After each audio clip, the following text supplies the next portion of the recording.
Breaking news from Washington this hour. The U.S. Supreme Court has released its ruling on one of two final major decisions for this term. Journalist Benji Hire is in Washington tracking the details for us. Benji, this case involves religious freedoms versus LGBTQ rights. How did the court rule?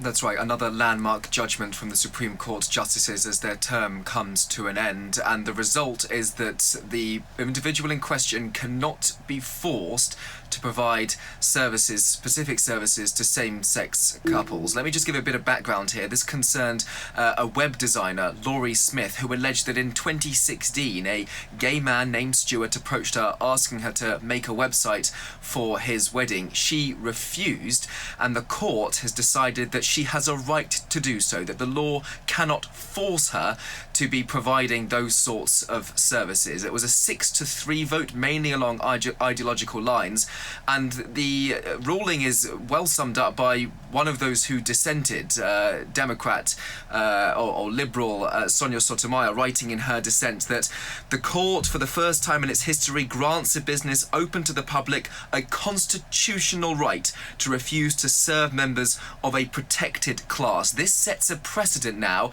about which businesses essentially can provide their services to certain individuals, going against laws with decades of precedents. And there were fears within the LGBTQ community that ultimately this could create a second class of citizenship. There's one major caveat to add, which is the man in question, Stuart, says that he did not write this request, that in fact he's been happily married to a woman for 15 years, and when he found out he was caught up in this case, he said, quote, "That's not me."